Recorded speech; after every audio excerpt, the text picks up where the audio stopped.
네, 여러분 반갑습니다. 최병철의 북새통TV 간만에 인사드리도록 하겠습니다.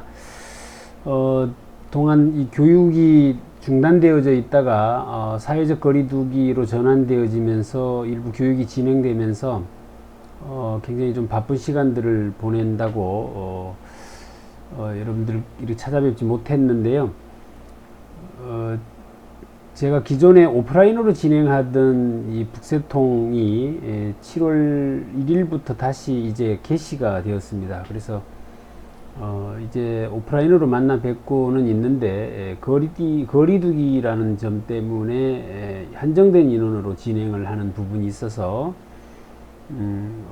마침 어제 했던 책을 영상으로 간단하게라도 찍어서 이렇게 올려드리는 것으로 준비를 하고 있습니다. 앞으로는 라이브로 진행을 좀 해보려고 준비를 하고 있는데 뭐 여러 가지로 준비할 것들이 여의치 않아서 좀 고민을 하고 있는 중인데요. 이번에 만나볼 책은 요즘 뭐 다들 힘들어 하시고 하니까 어설픈 위로받기라고 하는 부제의 시로 어설픈 위로를 받는다라는 제목의 책을 출간하신 하상욱 시인, 두 줄 시인으로 널리 알려져 계신 분이시죠. 이분의 시를 만나보는 시간을 가져보려고 합니다. 기존에 우리가 접하는 굉장히 이론적이고 또는 그 논리적인 어떤 바탕을 둔 그런 두꺼운 좀 딱딱한 그런 책들보다는 시집을 한 권씩 이렇게 접해 본다면 굉장히 심플하면서도 뭔가 명쾌한 이런 것들을 맛볼 수 있다는 점에서 저는 시집을 매우 좋아하는 편인데요. 특히나 그 시를 또 아주 간단하게 한 줄 내지는 두 줄로 표현하는 분들의 시를 읽고 있노라면 명쾌함의 그 탄성이 저절로 이렇게 나오게 되죠. 그런 면에서 굉장히 선두적인 영역을 만들어내신 분이 바로 이 하상욱 시인이라고 볼 수 있을 텐데 이분의 시를 한번 같이 만나보도록 하겠습니다. 기존에 제가 대구 수성구에 있는 범어도서관에서 이 오프라인으로 진행하던 북새통이라는 프로그램은 이제 독서경영 아카데미라는 개념으로 해서 진행이 되고 있어서 이번에 이 시집은 제가 뭐 정식으로 배운 적이 없는 글씨이기 때문에 이 족보 없는 글씨가 되겠습니다만은 이 캘리그라피 개념으로 이 시집에 나오는 내용들을 간단하게 한번 써보았는데요. 조금 불편하시더라도 제가 쓴 글씨로 시를 만나보는 시간을 갖도록 하겠습니다. 책 제목은 어설픈 위로받기 시로입니다. 이 시로라고 하는 말을 한자로 표현을 제가 시라는 원래 그 시라는 것과 로자를 길로자를 써서 그렇게 생각을 해보면 어떻겠느냐라고 말씀을 드렸더니 어제 수강하시던 분이 로자를 굳이 길로자로 쓰지 말고 노할로자를 쓰는 것이 어쩌면 맞을는지 모르겠다라고 이야기를 하셔요. 그 이유는 제가 어설픈 위로받기라고 하는 이 개념에 대해서 설명을 하면서 생겨난 것 같은데요. 우리는 위로를 받으려고 하죠. 위로를 받으려고 하는 행위는 어쩌면 위로를 구걸하려고 하는 행위다라고 저는 표현을 해드렸습니다. 사뭇 어쩌면 조금 불편한 표현일 수 있겠다라는 생각이 들기는 하지만 우리는 위로를 누군가에게 받으려고 합니다. 하지만 그 위로라고 하는 것이 남에게 받아서 해소되어질 수 있는 것이라면 애초에 고민이 되지 않는 부분이죠. 때문에 위로는 누군가에게 받는 것이 아니라 자기 자신이 자기에게 해야 되는 것이다 라는 점에서 본다면 자기 자신이 자기에게 위로를 하는 가장 좋은 방법은 화를 내는 것이다 라고 저는 생각을 하는데, 이 하상욱 시인이 쓴 이 시로라는 책을 읽어보면 어딘가 모르게 약간의 그 불리한 위치에 있는, 소외되고 내지는 의뢰 위치에 있는 또는 젊은 사람들이 자신의 감정을 솔직하게 표현하는데 다소간의 반항적인 저항성이 느껴지는 그런 느낌들의 시로 묶여져 있는 것이어서 저는 이 책을 읽으면서 전체적으로 누군가에게 저항성을 가질 때 우리는 스스로를 위로할 수 있겠구나 라는 그런 생각을 했더랬습니다. 그래서 어설픈 위로받기, 남에게 위로를 구걸하지 말고 스스로가 스스로에게 위로해주는, 결국 그러려면 이 세상의 어떤 것들에게 적당히 타협하는 것이 아니라 적절하게 저항할 수 있는 힘을 가지는 것이 스스로를 위로하는 데 가장 좋은 방법이겠다라는 생각을 해보았던 것입니다. 하상욱 시인은 너무나 많이 알려지신 분이어서 굳이 소개가 필요 없죠. 서울시 완투가 있었고요. 시 읽는 밤 시밤이라고 하는 시집도 있었고, 책 한 권 한 권 나올 때마다 제가 접하고 또 실제로 저희 북새통에서 진행도 해드렸습니다만은 굉장히 감탄사가 연이어지는, 대표적인 거 하나 볼까요? 그리운 건 그대일까 그때일까. 우리가 이야기하는 추억이라는 것과 연관되어진 그 어떤 모든 이야기들이 함축되어진 이 세 문장, 그리운 건 그대일까 그때일까. 제가 어제 한번 물어봤습니다. 그대입니까 그때입니까 했더니 대부분의 사람들이 그때라고 이야기를 합니다. 아마도 그대라고 말하기에는 왠지 그대가 누구냐고 물을까에 대한 두려움이, 염려가 조금은 있었을 수 있겠다라는 생각을 했습니다. 하지만 우리는 사실 그리운 건 그때 그대죠. 그대와 그때 함께 했던 것을 그리워하는지 모르겠다. 결국 이런 식으로 뭔가 명쾌함을 주는 이런 시 중에 제가 몇 편만 좀 골라서 여러분들에게 빠른 속도로 전해드리도록 하겠습니다. 시는 결국 누군가에게 읽혀지는 순간 완성된다고 이야기를 합니다. 시인이 시를 착상을 해서 그것을 글로 옮기고 그것이 인쇄가 되어지고 그리고 그것이 독자들에게 읽혀지는 순간 시는 완성되어진다고 이야기를 하니까 여러분들 이 시를 굳이 애써서 논리적으로 분석하려고 하지 말고 그냥 읽으시면서 느낌 그대로를 가져가시는 것이 어쩌면 굉장히 좋겠다라는 생각이 듭니다. 시인 스스로가 짧게 써놓은 글을 그것을 굳이 복잡하게 해석해내는 것도 굉장히 어리석은 짓이겠다라는 생각이 드는데요. 그래도 또 약간의 나름의 생각을 좀 덧붙여보는 시간으로 진행을 하겠습니다. 힘든 삶이 꼭 세상 탓은 아니겠지만 이런 세상이 다 내 탓도 아니잖아요. 이거 요즘 젊으신 분들이 가져가는 저항성, 하고 싶은 이야기 핵심이라고 생각이 됩니다. 누군가 많은 사람들이 내 탓이요라고 하고 살면 세상이 편하다고 이야기를 하겠지만 그 내 탓이요라고 생각하지 말고 내 탓이 아니요라고 생각하면 훨씬 더 세상이 심플하고 간결해진다. 물론 남을 원망하지 말아야 합니다. 남을 원망하지 않는 범위 내에서 내 탓도 아니잖아요 라고 저항할 수 있는 힘이 스스로를 위로해 줄 수 있겠다라는 생각이 들게 하는 시여서 소개를 한번 해봐 드립니다. 이런 마음을 가지는 사람들은 우울하지 않다고 하죠. 이런 마음을 가지는 사람은 세상의 역경을 극복해낼 수 있는 힘도 가질 수 있을 것이고 또 조금의 고난을 겪더라도 이겨낼 수 있을 것이다 라는 생각을 해보게 하는 시였습니다. 다들 힘드니까 견디라 하지 말고 다들 힘드니까 바꾸자 말했으면 좋겠다 라고 시가 쓰여져 있습니다. 우리가 흔히 다들 힘들다고 말하면 견뎌라, 견디고 나면 인내는 쓰지만 열매는 달다 이런 식으로 이야기하는 것 곧잘 많이 하죠. 그런데 다들 힘드니까 그것을 바꿔보자 라고 이야기하는 것이 훨씬 더 좋겠다. 결국 견뎌내느냐 아니면 변화시켜내느냐의 문제에 있어서 어쩌면 견뎌내는 것이 긍정이 아니라 바꾸어내는 것이 긍정이다라는 생각으로의 전환이 필요하겠다라는 생각도 해보는 것입니다. 월급은 누가 주는 돈이 아니라 내가 받는 돈인데 라고 하는 것, 저는 굉장히 박수 쳐주고 싶은 문구였고요.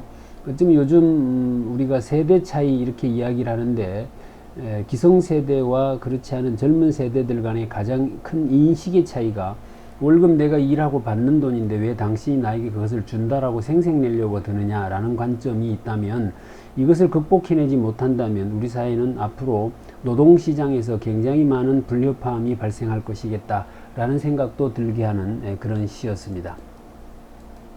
월급 이상으로 일을 더 하라고 말하면서 일 이상으로 월급 더 달라고 하면 욕하더라 라고 하는 것도 매우 솔직한 이야기죠. 실상 그렇습니다. 고용자와 사용자 간에, 고용된 사람과 사용자 간에는 이런 인식의 차이가 있죠. 그래서 월급 이상으로 주인처럼 일을 더 했으면 좋겠다라는 바람을 가지지만 실상 이 일 이상으로 월급을 좀 더 달라고 하면 누구도 그것을 허용하지 않는 것이죠. 이것이 서로 간에 주고받는 부분에 있어서 어느 정도 사회적 합의가 이루어져야 되겠는데, 최근에 우리 뉴스에도 지금 평균 임금에 대한 그 노사정 간의 뭐 회의가 있습니까? 그 회의가 잘 진행되지 않고 있는 뉴스를 접하고 있는데, 이런 시를 한번 서로 읽어보고 협상을 한다면 훨씬 좋겠다라는 생각이 들었습니다. 불편하다 말하면 불평하지 말라네. 그렇죠? 불편하다고 말했는데 그것을 불평으로 인식해버리고 사람을 아주 부정적인 사람으로 인식시켜서 한쪽으로 몰아버리는 이런 일들이 우리는 곧잘 벌어집니다. 불편하다고 말하는 것일 뿐인데 그것을 항상 우리는 불평한다고 생각하는 그런 문제점들도 우리가 안고 있는 것 같다라는 생각을 해보게 합니다.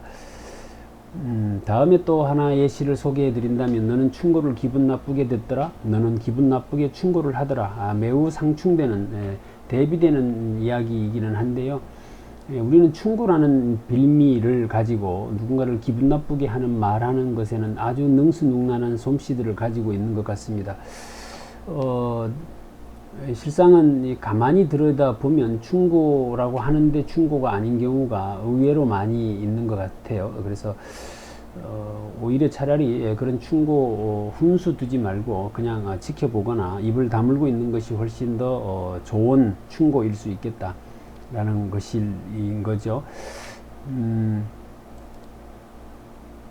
다음에 한번 또 같이 읽어봤으면 좋겠는 시는, 여러분들 제가 좀 빠른 속도로 진행을 하고 있는데 좀 많이 소개해 드리고자 하는 욕심 때문에 그런데요, 나에 대해서는 평생을 봐도 모르면서 남에 대해서는 하루만 봐도 안다고 하더라. 그렇죠. 지금으로부터 거의 2500년이 넘은 시절에 살다 가신 소크라테스가 결국 너 자신을 알라라고 이야기를 했는데, 그 이야기가 아직도 곧잘 인용되는 걸로 보면 나 자신을 아는 것이 그만큼 어려운 문제인 것은 틀림없는데, 결국 평생을 살면서도 나를 모르고 사는데 남에 대해서는 잠깐 보면 안다라는 식이죠. 실제로 블링크 이론이라는 것도 있죠. 누군가에 대한 이미지는 3초 만에 결정된다. 그것이 어쩌면 잘못된 것인 줄 알면서도 그럴 수밖에 없으니 3초 안에 네 이미지를 형성시켜라 라고 우리는 교육을 하고 가르치죠. 그래서 남에 대해서 하루만 봐도 안다라는 식의 어쩌면 이 교만일 수 있고요, 오판일 수 있고 선입견일 수 있는데, 이런 부분들 조심해야 되겠다는 생각이 들게 하는 시였습니다. 싫은 소리는 들을 줄 알아라. 싫은 소리도 들을 줄 알아라. 그랬더니 반대로 뭐라고 하는가 하면, 싫은 반응도 참을 줄 알아야지요 라고 이야기하는 것입니다. 그렇습니다. 싫은 소리도 들을 줄 알면, 그 소리를 듣고 싫은 소리를 내면 그것도 자기가 들을 줄 알아야 하는 것이죠. 그래서 이게 참 어려운 부분인 것 같습니다. 그래서 이것이 우리 사회에 계속 시끄러운 형태로 나타나는 갈등의 모습들일 텐데, 싫은 소리도 들을 줄 알아라. 아예 싫은 소리도 안 듣고 살면 좋겠다는 생각이 들죠. 그래서 안 듣고 살 수 있는 상황이 되면 참 좋겠다. 다음엔 코끼리는 점프를 못하는 게 아니고 점프할 필요가 없는 것이다 라는 이야기입니다. 제가 곧잘 이런 이야기를 합니다. 돼지가 날 필요는 없다. 날개 없는 돼지 보고 날라고 이야기하면서 날지 못하는 것을 책하지 마라. 돼지는 살찌는 것으로 승부하는 동물이다. 코끼리는 점프를 못하는 게 아니다. 점프할 필요가 없는 것이다. 그런데 꼭 점프를 못한다고 평가해서 어딘가 열등한 듯하게 사람을 취급하지 말라. 이런 개념들이 녹아져 있는, 그래서 사실은 저는 시인들이 한 줄의 시를 쓰면 그 속에는 사실 엄청난 양의 엄청난 것들이 녹아져 있다라는 점에서 시인들의 그 어떤 문장력, 또 그분들이 가지는 어떤 맑은 또 순수한 그런 심성들을 굉장히 부러워하기도 하고 또 대단하다라고 생각을 합니다. 필요가 없는 건데 능력이 없는 거래. 이것도 우리가 한번 들여다 봐야 될, 곱씹어 봐야 될 그런 문장이다라는 생각이 드는데요. 필요가 없는 것이죠. 그런데 그것을 능력이 없는 것처럼 평가해 버리는 이런 일들이 곧잘 벌어지고 있는 것이죠. 다음에 아주 매우 재밌는 시 하나를 소개해 드리려고 하는데, 소확행, 우리는 작지만 확실한 행복이라고 하는 개념에서 최근에 매우 이 트렌드로 자리 잡고 있는 내용이죠. 그런데 이것을 소비는 확실한 행복이다. 결국 그 소비를 할 때 우리는 행복해지는 경우가 대다수이기 때문에 소비는 확실한 행복이다라가 훨씬 더 솔직하고 와닿는 표현이다라는 생각이 들었습니다. 어떻습니까? 그래서 소확행을 작지만 확실한 행복, 그렇지 않고 소비는 확실한 행복이다라고 해석을 해본다면 이 작은 돈이지만 이렇게 행복을 찾아가는데 쓸 수 있는 지혜가 생겨나지 않겠나 싶고요. 버는 돈에 비해서 낭비를 하고 있는데 쓰고 싶은 돈에 비해 아끼고 살더라. 그렇죠. 결국 살아보고 나면 늘 적자죠. 우리는 한 달 살아보면 월급 받아서 또는 수입 가지고 살아보면 늘 적자입니다. 그런데 막상 우리가 그 돈을 펑펑 쓰면서 사는 건 아니고요. 어떤 소비 행위를 할 때마다 늘 고민하죠. 아끼고 어떻게 좀 줄여보려고. 결과적으로는 적자인데 이것을 어떻게 해석하느냐의 문제인 것 같아요. 그러니까 이 돈을 아꼈는데도 적자가 나는 거 아니냐. 그러니 펑펑 쓰면 오죽이나 적자가 크겠냐라고 생각을 할 수 있겠지만 오히려 내가 쓰고 싶은 것에, 어차피 적자라면 내가 쓰고 싶은 것에 돈을 쓰고 쓰기 싫은 것에 안 쓰면서 살 수 있는 지혜를 찾아가는 것이 더 효과적이지 않겠느냐라는 생각을 해보게 하는 그런 시여서 한번 골라 보았고요. 선택해 보았고요. 돈이라는 것은 있다가도 없고 있다가도 없고 이렇게 써져 있습니다. 어제 수업을 진행할 때 대다수의 많은 분들이 이 시를 읽으면서 다들 웃음을 터뜨렸던 기억이 나는데요. 결국 돈이라는 것은 있다가도 없고 있다가도 없다. 그러니까 보면 항상 돈이 없죠. 그러니까 미래에 언젠가는 돈이 있겠지라고 생각하고 살지만 결국 있다가도 없는 것이 돈이다 라는 개념에서 우리가 흔히 있다가도 없는 것이다 라고 하는 소유의 개념으로 인식하고 있던 것은 사실 어쩌면 있다가도 없다라고 누군가가 했던 말을 우리가 잘못 알고 잘못 쓰고 있는 것 아닌가라는 생각도 해보게 하는 그런 시입니다. 다음에 이제 갈수록 이유는 늘어가고 살수록 의미는 줄어가네라고 하는 시입니다. 그렇죠. 갈수록 이유, 변명은 늘어가죠. 이래서 안 됐고 저래서 안 됐고 그때 이렇게 할 수도 있었는데 저렇게 해서 못 됐고 뭐 이런 식의 이야기는 굉장히 많이 하는데 살수록 우리의 의미는 계속 줄어들어가는 이런 때문에 어쩌면 우리는 살아갈수록 의미를 찾아가는 형태의 삶을 살아야 하지 않겠느냐라고 생각을 해보는 겁니다. 그래서 내가 가지는 작은 일들에 의미를 부여하고 그 의미를 즐기면서 살아가는 지혜가 필요하지 않겠나. 대화를 하자는 거니 대회를 하자는 거니 제가 어저께 농담처럼 이렇게 말을 했습니다. 이 못 쓴 글씨지만 이것을 국회의사당에 기증해 달라고 하면 기꺼이 기증을 하겠다. 그들이 대화를 하겠다고 모여 앉은 사람들인데 늘 대회를 하듯이 말싸움 대회를 하듯이 하는 행동들을 보면 조금 답답하다라는 생각이 드는 것이죠. 자기 의견과 맞지 않으면 금방 자리를 박차고 일어나 버린다거나 강경하게 한다거나 이런 것들을 보면서 어디 올림픽 말싸움 대회에 나가 있는 사람들을 갖다는 생각을 곧잘 하게 되는데 그 모든 현상들을 이 두 줄로 표현해내는 이 능력에 저는 감탄을 할 따름입니다. 내 맘대로 생각해도 돼. 네 멋대로 떠들지는 마. 제가 지금 이 북새통이라고 하는 책을 읽어주는 프로그램을 진행하면서 어쩌면 곱씹어보고 생각을 해야 되고 마음에 담아둬야 될 이야기가 아니겠느냐. 네 맘대로 생각하는 건 좋은데 네 맘대로 떠들지는 마라. 네 이야기가 반드시 맞다라는 보장도 없고 근거도 없는 거 아니냐라고 주장을 누군가가 한다면 저는 할 말이 하나도 없는 사람인 것이죠. 때문에 혹시 제 이야기를 들으시면서 조금의 이렇게 불편함이 있으신 분들은 바로 이렇게 흘려버리시고 가슴에 담아두지 않으시기를 간절히 부탁을 드립니다. 자, 다음으로 자주 만나니까 딱히 할 게 없는 사람이 참 좋다. 딱히 할 게 없어도 자주 만나는 사람이니까. 그렇죠. 자주 만나니까 딱히 할 게 없는 사람. 이 일상 속에서의 생활이고 평범함의 행복이고 이런 것이죠. 그래서 어쩌다 한 번씩 만나서 거창한 일을 하고 이런 사람들이 우리에게 소중한 사람이 아니라 어쩌면 만나도 딱히 할 게 없는데 매일 만나는 그런 사람들이 어쩌면 소중한 사람이겠다라는 것을 일깨워주는 그런 시였습니다. 점점 중요하게 느껴진다. 중요하지 않은 이야기를 나눌 수 있는 사람이 조금 전에 소개했던 시와 거의 같은 맥락의 시인 것이죠. 그런데 제가 이것을 쓰다가 잠시 이렇게 한번 바꿔서 써봤습니다. 점점 더 중요하게 느껴진다. 중요하지 않은 이야기를 나눌 수 있는 사람이. 어떻습니까? 우리가 똑같은 글인데도 조금 표현 방식이나 쓰는 방식을 다르게 하니까 느낌이 또 달라지는 것이죠. 그래서 여기서 점점 더라고 하면 갈수록 더 이렇게 이야기하는 개념의 느낌이라고 한다면, 제가 점을 찍어 놓은 것들은 순간순간이죠. 순간순간이 더 중요하게 느껴진다 라고 하는 개념으로 바뀌어지는 것이죠. 해서 우리가 살면서 자기가 가지는 생각이나 표현들을 다양하게 표현하고 기록해보는 이런 연습들도 우리가 해본다면 좋겠다라는 생각이 들고요. 불만과 불안 사이, 일의 유무 차이에 의해서 불만과 불안이 생겨나는 것이다. 일이 없으면, 즉 이 직업이 없는 사람은 늘 불안하죠.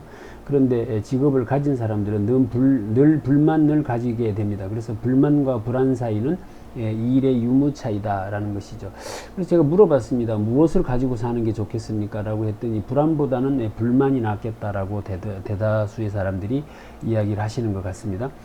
대충 살고 싶은데 대출받아 놔서 그렇다. 대충과 대출이라는 두 개의 단어를 비슷하게 대비시키면서 굉장히 임팩트 있는 느낌을 주고 있는 시라고 생각이 되는데요. 사실 그렇죠. 대부분 이 대출 받은 돈들 갚는다고 굉장히 열심히들 살고 계신 것이고, 그 대출을 왜 받았는가를 들여다보면 남들보다 조금 나은 소유물을 가지기 위해서 우리는 대출을 받죠. 기꺼이. 그런데 우리는 거기에 오히려 종속되고 구속되어서 대충 살지 못하고 열심히 살아야 하는 문제로 삶의 태도로 바뀌어지는 경우가 있는 것 같습니다. 그래서 적당한 수준에서 소유를 하고 대출 좀 줄이시는 것이 좋겠다. 미니멀 라이프라는 말이 어쩌면 그런 개념이겠다라는 생각도 해보게 하는 시였습니다. 얕은 사람은 남을 얕본다 라고 하는 시도 있습니다. 배운 사람은 겁이 많죠. 실제 그렇습니다. 지식인들 머리에 먹물 들어가면 행동력이 떨어진다고 하는 말이 그 말인 것 같고요. 못 배운 사람은 겁이 없고, 그래서 오히려 행동력을 수반하는 사람들이 많이 이렇게 배우지 못한 사람들이 많은데, 오히려 그게 더 많은 결과를 내니까 더 뭐 나쁘다 좋다라고 이야기할 건 아닌 것 같고요. 잘못 배운 사람은 겁을 준다. 굉장히 이제 방점을 찍어야 될 부분은 바로 잘못 배운 사람은 겁을 준다. 협박하고 누군가에게 윽박지르는 권위나 위치를 이용해서 겁을 주는 행위는 잘못 배운 것이다 라고 하는 아주 명쾌한 그런 시였습니다. 가졌을 때 본심 보이고 잃었을 때 본성 보인다. 위기 때 바닥 치고 올라가는 사람이 있고 기회 때 바닥 드러내는 사람이 있다. 이렇게 정리를 해놨는데요. 이건 사실 우리가 동양에서 나오는 이 성인들이 하는 이야기들의 거의 모든 이야기에 공이 등장하는 이야기인 것이죠. 그래서 사람을 평가하려면 그 사람이 어떤 직위에서 어떻게 행동하는지를 봐라. 어떤 높은 자리에 있을 때 그 사람이 사사로운 것에 관심을 가지는지를 보고 평가해라. 그 말이 가졌을 때 본심이 보인다는 것이고요. 잃었을 때 본성이 보인다. 위기를 겪었을 때 아주 난처한 입장에 처했을 때 그 사람이 하는 행동을 보면 그 사람이 본성이 보인다. 가장 쉽게 이야기하면 고스톱 칠 때 쓰리고를 먹었을 때에 쓰리고를 부를 때의 모습과 쓰리고를 받을 때의 태도를 보면 대충 본심 보이고 본성 보이는 것이죠. 그래서 위기 때 바닥치고 올라가는 사람이 있고, 지금 코로나 위기가 왔다고 했을 때 아직도 지금 바닥치고 올라가는 사람들도 있는 거 하면 이럴 때 또 바닥 드러내는 사람도 있는 것 같아서 우리가 지금 이 시를 선택해서 어설픈 위로라도 받아보고자 하는 것은 바닥치고 올라가는 힘을 얻으려면 스스로가 스스로에게 위로할 수 있는, 즉 셀프 모티베이션 할 수 있는 힘을 갖춰야 하기 때문에 이 책을 선정해 본 이유이기도 합니다. 남을 위해 살지 않더라도 남들 위해서 살지 말자, 군림하지 말자, 권위적으로 하지 말자라는 이야기이겠습니다. 이제 다 돼갑니다. 친절한 사람이라 해서 진실한 사람은 아니고, 마음이 가는 사람이라 해서 믿음이 가는 사람은 아니다. 말할 때 보면 고분고분하고 착한 사람이 과연 착한 사람이냐에 대해서는 사실 고민을 해봐야 할 부분이죠. 조용조용하고 늘 얌전한 듯한 사람인데 어느 날 어느 순간이 되면 완전히 돌변하는 경우도 우리는 많이 보기 때문에 실상은 어쩌면 가장 친절한 사람이라고 한다면 솔직한 사람이 가장 친절한 사람일 수도 있겠다는 생각이 들죠. 유장된 친절, 유장된 착함을 가지고 굉장히 괴롭힌다면 오히려 더 악한 사람일 수도 있겠다라는 생각을 해보게 하는 것입니다. 혼자를 이해하지 못하는 사람과의 함께는 피곤하다. 그렇죠? 혼자를 이해하지 못한다. 즉 혼자 이해한다는 말은 자립되어 있다, 독립되어져 있다. 무엇으로부터? 사상으로부터, 생각으로부터. 남에게 종속된 삶을 살지 않고 자기 스스로 설 수 있는 사람, 자립된 사람, 독립된 사람이라고 하죠. 그것을 한 사람들은 결국 다른 사람도 그렇게 할 수 있어야 한다는 것을 이해할 수 있습니다. 그런데 혼자를 이해하지 못하는 사람은 반드시 다른 사람도 혼자이면 안 된다라는 사고를 하기 때문에 혼자를 이해하지 못하는 사람과의 함께는 매우 피곤한 것이죠. 뭐 어쩌면 굉장히 많은, 특히나 이 노자나 장자 사상을 이해하는 사람들, 공부하는 사람들이 그 많은 어려운 이야기를 하지만 그 모든 이야기들의 핵심을 이렇게 두 줄로 표현했구나라는 생각을 하니까 참 대단하다는 생각도 해보았습니다. 이건 뭐 제가 혼자 생각하는 건지는 모르겠지만 결국 요즘에 우리가 자기 자신으로 산다는 것, 독립된 삶을 살다는 것, 종속되지 않는다는 것, 뭐 이런 형태의 모든 이야기들이 이 말 한 문장에 다 포함되어져 녹아 들어가져 있다라는 생각을 해보았고요. 내가 기쁠 때 찾아가는 사람은 내가 사랑하는 사람이더라. 내가 슬플 때 찾아오는 사람은 나를 사랑하는 사람이었고, 기쁠 때 찾아와줘, 슬플 때 찾아갈게, 이렇게 되어져 있습니다. 그러니까 내가 기쁠 때 찾아가는 사람은 내가 사랑하는 사람이고, 내가 슬플 때 나를 찾아오는 사람은 나를 사랑하는 사람이다. 한번 고집어 볼 것이고요. 그래서 내가 기쁠 때 누굴 찾아가는지를 잘 한번 보시면 내가 누구를 사랑하는지를 알 수 있을 것 같고, 내가 슬플 때 나를 찾아오는 사람을 생각해 본다면 나를 사랑하는 사람이 누군지를 알 수 있을 것 같습니다.